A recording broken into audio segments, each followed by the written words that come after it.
Okay, good Shabbos, good Erev Shabbos, and a good Chodesh. This is a do-over because I forgot to turn on the microphone, so this is special for Torah Anytime on YouTube. So let me start by saying that if you want to support these shiurim, a good way is to sponsor a share, 718-916-3100, rmmwsi at AOL.com. So we're up to Mishna Tes. In the first parak of Middos,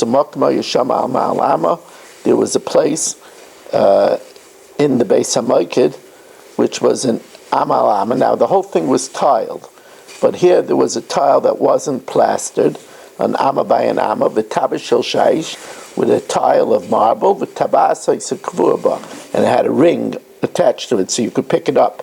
V'shalshelis, and the chain shamaftechas ha'yutlusba, that the keys were attached to, were underneath the tile, connected to the underside of the tile.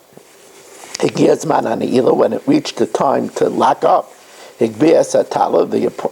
appointed one picked up the tile, but Tabas, by holding it onto the ring,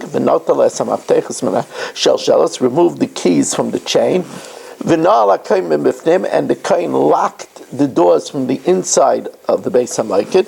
And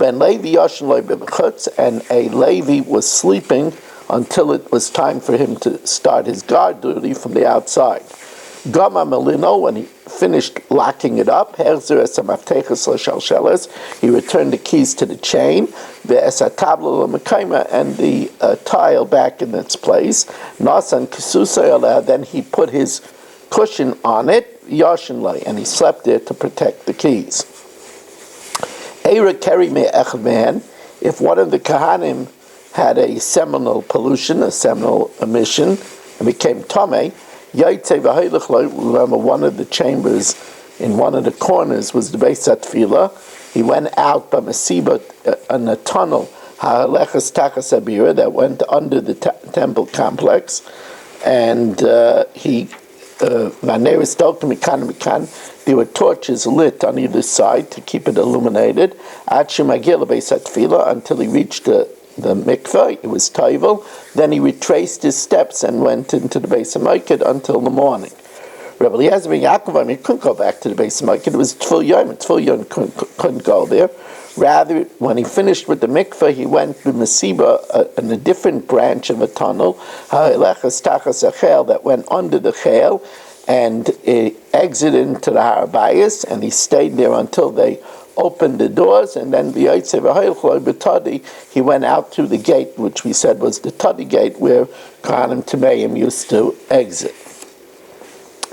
Har Bayis, the Temple Mount, remember we said that there were gates, so that means that the Har Bayis, the huge complex of the Temple Mount, was enclosed, and it was 500 by 500 Amma. And in it were chambers and offices, lishkayis and offices. Rubai min Adarim, the widest expanse of open space was to the south. Sheni loy min HaMizrach, the second bigger space is to the east. Shlishi loy min HaTzafon, the third is to the north. And mi'utei min HaMarav, the smallest area is to the west, because that's behind the Kodesh Kodashim, so they didn't do too many things there. Makom Shah Yerayv Midasei, the area that had the most space, which was the south, and then the east, Shamha Yerayv Tashmishai, that's where they had the most usage.